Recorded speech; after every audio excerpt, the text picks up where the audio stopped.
It was unfortunate that we had to withdraw the bill. It was yesterday when Senator Michael San Bill 30 was debated on session floor that aimed at reducing senatorial salaries to $55,307 a year. So it's disheartening that we're going through the process and we have the ability to make the laws better, and yet we continuously add in amendments on the floor to the bill that basically take out the gist of the bill. That amendment was introduced by Senator Michael San Nicolas, which instead of mandating a cut, would make it voluntary.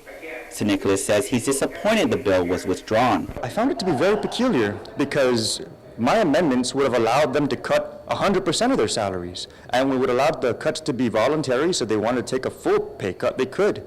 Ultimately, he says, if it was a real sincere effort to save our government money, they should have seen it all the way through to allow for the voluntary provisions to take effect. This constantly comes up, and for me, my perspective is it looks very political to me.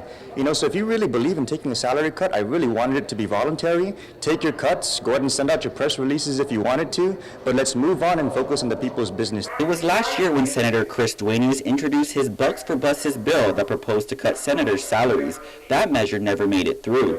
The same with Senator Roy Respiccio's Bill 543 that would have cut elected officials making more than $50,000 salaries by 10%.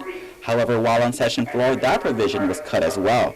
Limtiaco, however, says voluntary pay cuts can already be done without legislation, of which he notes his office is already doing. His biggest concern was the other amendment, also proffered by Senator San Nicolas, that deleted a provision linking senators' salaries to that of Superior Court judges' salaries. Limtiaco says the amendment puts back a way of covertly getting a pay increase. It's just going to happen, and as the law sits right now, we can basically say, well, the Judiciary Council raised this to the Superior Court judges' pay, therefore we're just following the law, so therefore we get a raise too. And to do that to our constituents, to pull the sheets over their eyes, it's wrong. Limtiaco says he's inquiring with the Chief Justice on whether Superior Court judges are due for any increment. He says in the last several years, judges received 4% raises. Ultimately, Limtiaco says cutting senator salaries is nothing new and says potentially we could see another iteration of this bill. To read how your senators voted on the amendments, log on to KUAM.com. Reporting for Guam's News Network, I'm Ken Quintaniza.